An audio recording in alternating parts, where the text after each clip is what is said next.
Hey everyone, I'm Jill Griffin, and this is the Career Refresh.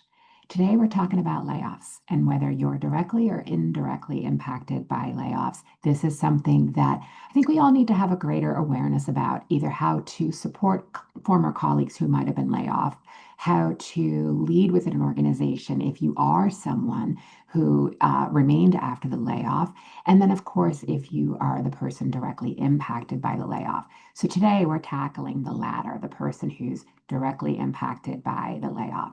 And look, it is an opportunity when you get through and use the tools that we're going to talk about today. It is an opportunity for reinvention if you choose to take it.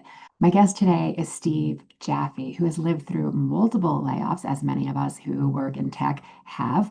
And he also wrote the book, The Layoff Journey From Dismal to Discovery. It's a book on how to process the grief, reframe the experience, and to move forward with clarity and resilience. We're going to talk about the tools that he believes will help and where to see possibility and opportunity on the other side of job loss. So let's dig in. Steve, welcome. I'm really glad that we're finally having this conversation. Thanks so much. It's great to be here. Thanks for having me on. So I'd love for you to give a little bit of background about yourself. I mean, obviously you've written this fantastic book, but I'd love for you to tell our watchers, our viewers, and our listeners how you got here. Like, Sure. tell us about yourself. Okay. Yeah. So, Steve Jaffe, I'm the author of a new book called The Layoff Journey From Dismissal to Discovery. And it's a book that helps people navigate the stages of grief after job loss. Mm, So, I'll give you my background, and it kind of gives the story arc and how I got where I am today. So, um, I have about a 25-year career in advertising and marketing. Spent some time in advertising agencies, and the story picks up. It's spring of 2001. I'm working at an ad agency in San Francisco. I've just gotten married, and things are going great. Great agency, great client. Everybody's happy. It's literally and figuratively the springtime of my life. Very unexpectedly, I get called into a conference room and told in short order that the client is cutting their budget, the agency is cutting their staff, and thank you. Your services are no longer needed. You have 5 minutes to clean out your desk. And I was very much taken off guard, and I didn't really have any coping skills to manage that situation in a healthy way. And mhm. it took me a very, very long time to overcome. Fast forward, it's summer 2023, and now this is the fourth layoff of my career, and I sail right through it. It's like water off a duck's back, and it doesn't have the same effect on me. I do some self-reflection, and I realized that over the course of those years and those layoffs, I learned a set of coping skills that allowed me to see the layoff for what it was, what it is, and really move through it very quickly. And I was laid off at that last time with about 20% of the company. And some of those folks were very, very close friends of mine, people that I had really developed a close bond with. And I wanted to share with them what I learned from my 10,000 hours of going through layoffs. Like, I wanted to take my expertise and help them with their experience. Some of them were very young, new in their career. Some of them were experiencing their second layoff in 12 months. Mhm. And I felt like I had something that I could share that would help them. And it was then that I realized that would be the subject for a book. Yeah. Not only could I help the 20% I was laid off with, but I could help so many more people too. Yeah. So I wrote the book, and it published in February, and I've been out promoting it now. And I had no idea that 2025 was going to be such a huge year for layoffs, not only in the corporate business world, but in government as well. The Yeah. Yeah. unprecedented layoffs. Yeah. So the world we live in now, it's not a question of if you're going to get laid off, but when. Mhm. So this is a practical guide that helps someone navigate those stages of grief. Yeah, really, really important. And I can relate both personally and from, the hundreds of clients that I've worked with over the years who have been laid off. This, I often joke that my life was a signing bonus and a severance package. And Yeah, that, especially when you work in tech and marketing, and when the two of those cross, right, that triangulation of that plus a layoff is probably going to happen at some point. And I also think as we ground through this, there'll be future podcasts that I'm doing about what the leaders can do, what the colleagues can do, but this particular conversation is what you, the person who's been directly impacted with the layoff, needs to be thinking through. So again, I really appreciate that you're putting this good work out there, because it's something that, like you, the first time I was laid off, that was gut punched. The second time, the third time, I was just like, show me the numbers. Peace out. We'll see you on LinkedIn. Like it was totally fine. There was no drama to it. And I realized that that is because I always believe that resilience is built in the rearview mirror. You don't realize you need to be resilient until you look back and you're like, oh, that actually wasn't as hard as I thought. So I Mhm. love that you're coming up with tools and tips that people can easily follow. So my first question for you is obviously we just discussed you've been laid off more than once. What were some of those emotional hits? Like, I do want to talk about the parts of grief. The part one is like, what were some of those emotional hits? Tell us how you felt. Yeah, yeah. So let me frame it with the stages of grief Okay. in terms of the book. There are seven of these stages. They were created by a behavioral researcher. Her name is Elizabeth Kubler-Ross, and she observed these in terminally ill patients as they were on their journey. They went through these stages, and their friends and family also went through these stages, and they became kind of widely accepted for any of life's traumatic events. People usually go through these things. So, like a divorce, a layoff is certainly a traumatic event. And they include denial, anger, bargaining, depression, acceptance, reconstruction, and renewal. So, I read those off kind of in numerical order, but they don't always follow that linear Not linear. path. Right. Okay. Yeah, and you don't go through them one at a time. Sometimes they're mixed up. Sometimes you'll experience all of them in one day, and some amazing, awesome days you don't experience any whatsoever. Depending on your own life experience, you may experience some more than others. Um, I certainly, in the shock of the initial layoff notification, denial, absolutely. My Hmm. my body kind of gets real hot and sweaty, and my brain gets real foggy. I kind of don't really hear every word that's being said. It's a really, really like things kind of start to shut down, Yeah. right? And Yeah. that's your body preserving itself. There's too much information to Preserving energy. process. Yep. Yeah, yeah. So it's a protection mechanism, Hmm. and it's healthy, right? Um, Certainly, I felt anger, and the bargaining stage. You kind of bargain with like, what could have I have done differently? What could have I have said differently? Um, how could I have handled the situation differently? But you're also bargaining with a severance agreement, right? You're bargaining on the terms of your departure. So the bargaining stage can be both literal Negotiation. right, right, yeah. And I will tell you that I absolutely probably the hardest stage for me was depression. Hmm. Um, I very much took a layoff personally. I had a lot on the line in terms of like my identity and who I was wrapped up in that job. And when I didn't have that job any longer, I was questioning myself. Who am I without this job? Hmm. What does it mean about me as a person? What does it mean about my abilities and my skills and my intelligence? All roads you do not want to go down that are basically dead ends because So there's how do you suggest people stop that? Because that's sort of the natural what the brain is going to do. right, right, right. So what you have to do is not define your identity based on what's printed on that business card. Um, that title and job and whatever else is attached to it is transitory, and you don't necessarily own that. What you do own are your skills.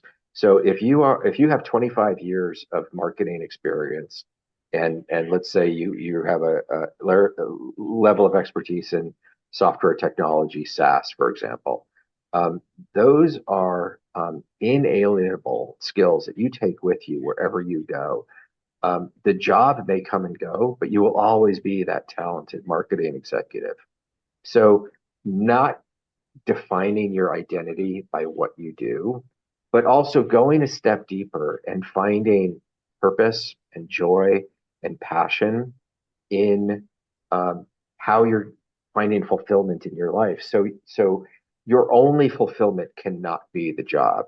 You have to have a well-rounded kind of whole person, whole body um, understanding And of let's go a little what. deeper on that, right? Yeah, So, um, client has small children, has aging parents, um, working hard within their job. There's not a lot of fat. There's not a lot of extra time. Any extra time is going to care for the children or the aging parent.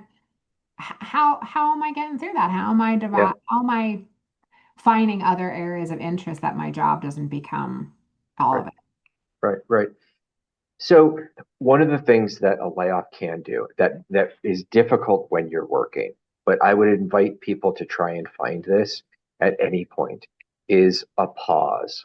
Mm, Some time to sit and whether it's meditation or praying, a few minutes alone quietly, grounding yourself, being present will open up your mind to your purpose and your passion and your values, right?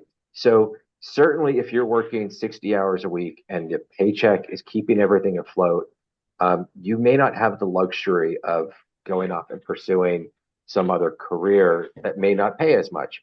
But what you can do is build a more well-rounded um, personal life. mhm. So if that means journaling, if that means regular exercise, a healthy diet, good sleep, um, a gratitude practice, Right. all of these things will get you thinking in a positive, healthy kind of mind, body, spirit approach Yeah. that will give you more purpose and meaning beyond that 9 to 5 job. So that if you do lose that job, you have one really healthy coping skills, but you also have an understanding of who you are outside of that job. Right, right. No, I appreciate that. I mean, I always suggest that you figure out your non-negotiables, right? What are your Yes. non-negotiables right away? That Yes. for me, my listeners know I'm a traumatic brain injury survivor. So my first non-negotiable is sleep, health, and wellness has to be. Otherwise, I ain't here and I ain't functioning. Not gonna be a Mhm. possibility. Morning meditation practice, all of that has to come first. That fills the bucket first, and then from there, doing everything else. I think depending on where people are in their career trajectory, and there's a very different trajectory for Gen Xers, boomers versus, Gen Zers. Um, the more seasoned or the more experienced professional is not going to be in a situation where they came up through the ranks with that ability for that space and grace, right? I think that we are talking about it more, and I also think that conversations like you and I are having now are really important in those areas to be having conversations to let our younger brothers and sisters that are coming up the ranks to say, plan it, grab it. I'm hearing more of them are doing it, are making sure that yes, work is important and I want to be fulfilled that way, both intellectually and financially, and be contributing in a way, but I also need to make sure that I'm carving out that time. So I love that Yep. you're anchoring on that. I think it's really, really important. When you start to think about the ways you move forward, so you gave some examples there again around health and meditation and prayer and journaling and all really, really healthy practices. What were some of the other ways that you moved through that depression? Yeah. Those gave me really good skills. For example, like exercise opens up serotonin and dopamine and oxytocin, great chemicals your body releases naturally to battle depression. Mhm. I learned to limit alcohol intake. Alcohol is a depressant, bad combination if you have a propensity for depression. So, and I would say that the gratitude practice in a layoff um, gets your mind trained to think about what you still have, what's of benefit, what's positive. In a layoff, you tend to kind of ruminate on what you've lost. Right. So it's good to rethink that. Um, it's also really good to take that time and think about, um, is your career path experiencing contraction? Is there a blue sky opening ahead of you that you might be able to pivot into? At one point, I found that like marketing generalist roles were being eliminated en masse. Mhm. And I started to see a lot of product marketing manager job openings. And as I looked at those, I saw with a kind of a new narrative and some edits to my resume, I could adjust my experience to highlight how what I've done in the past is Right. relevant Those to product transfer, marketing, staying within your right? integrity, Transferable skills. but those Yeah, transferable yeah, skills, right? yeah, yeah, Again, you yeah, have to actually have the experience or get trained in the experience because we never want yeah. to put something out there that's not true, Right, but really massaging those transferable skills. Yeah, right, right. really, really And smart. then I also learned really a method of positive thinking and positive reframing. There's something that I like to frame around, like if you get stuck in a loop of negative thoughts, um, you know, the one that grows is the one that you feed. Mhm. So if you feed those negative thoughts, they're just going to continue to grow. Right, If you feed your positive thoughts, get on a positive loop, that's what's going to grow. right. So it's really important in the layoff, particularly, and those stages of grief, that, like you said, you start to look forward and you don't look backwards. It's really easy to think about what could I have done, what would be different. Instead, think about what will I do next? Where do I go from here? And look forward rather than backward. Yeah, yeah. It's making me think of another concept that I talk about a lot about surrender versus acceptance. Um, and the idea of accepting doesn't mean I have to like it in this scenario. It means I it was supposed to happen. How do I know? Because it happened. So we need to accept that this is the reality of where we are. When we're in a place of um, like submission, like, okay, fine, but I'm going to figure this out, or I'll show them, or I'm going to make them wish they didn't fire me. All welcome to being human, all very natural thoughts.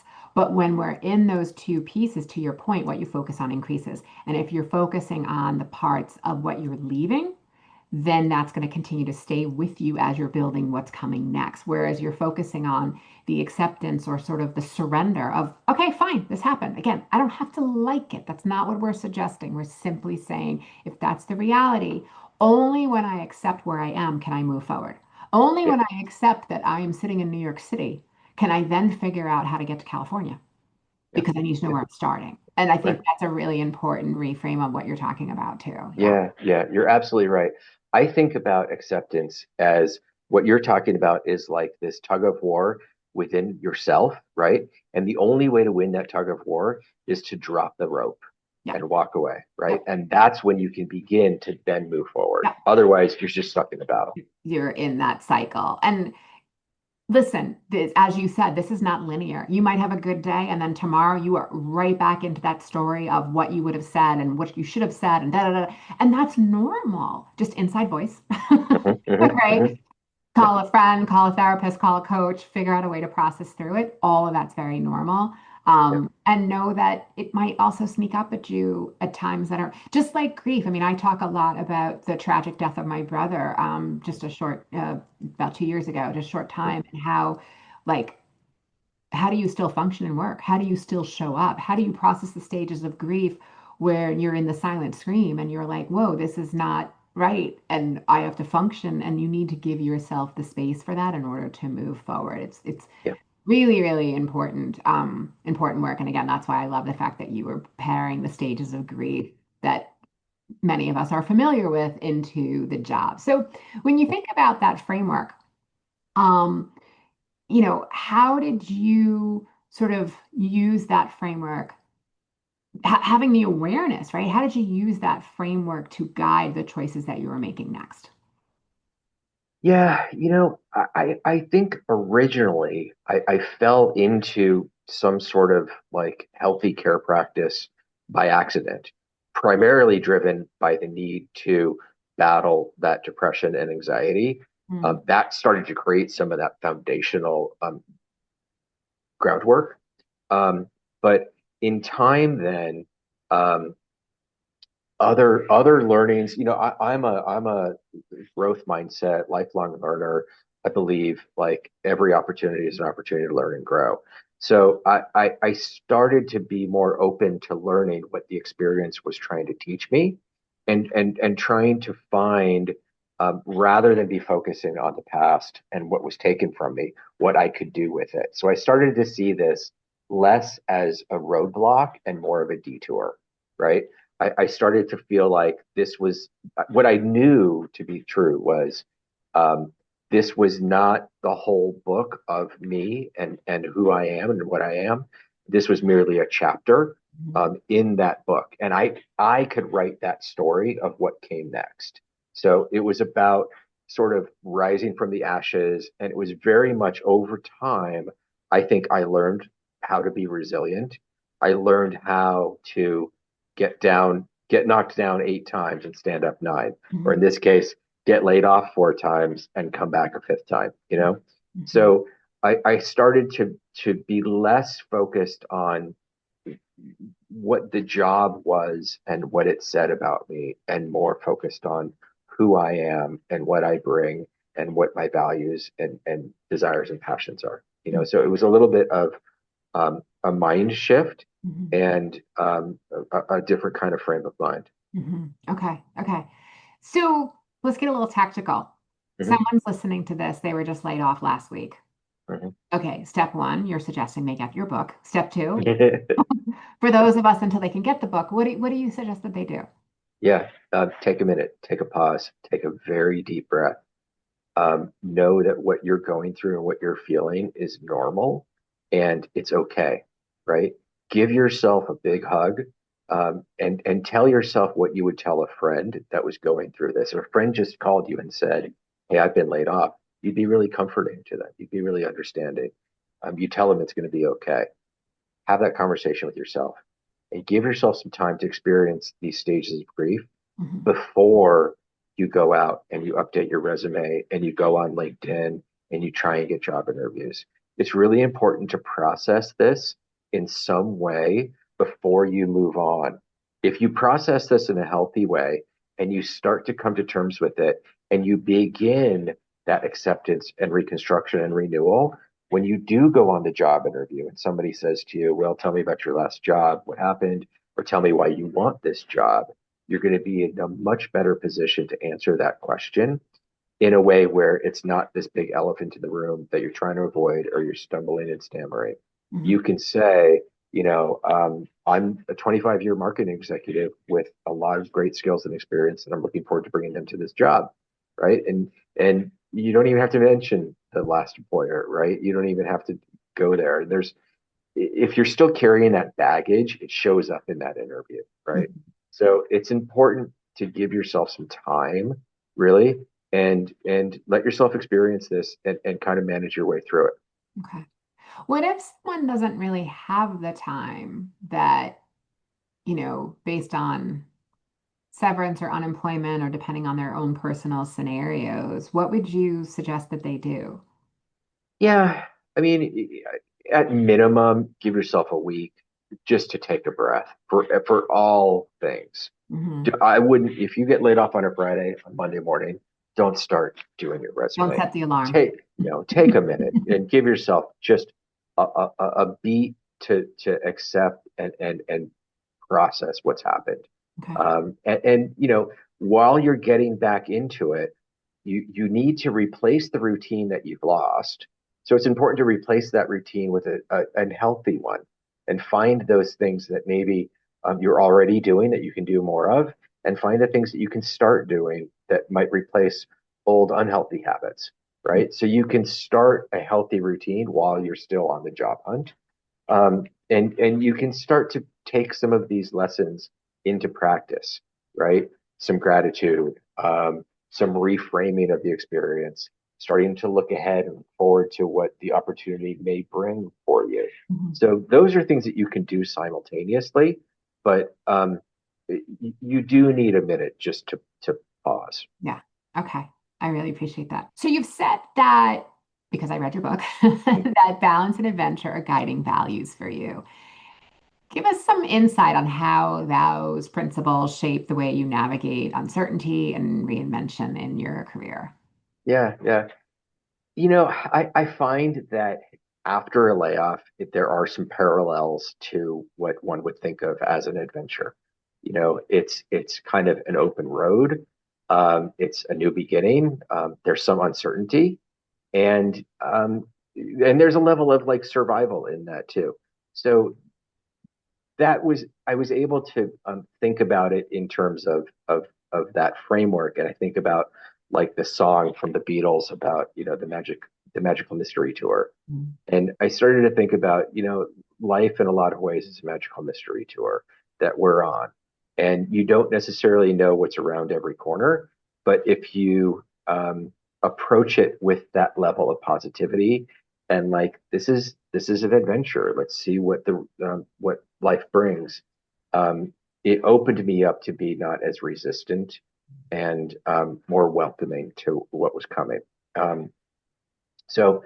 Um, and I think finding healthy balance in all of this was a great way for me to find an opening into like a healthy self-care, Mm. a holistic mind, body, spirit that gave me the baseline to really deal with any of life's challenges, Yeah. not just a layoff. So I think, but I appreciate that answer. I haven't been asked that before. Yeah, good.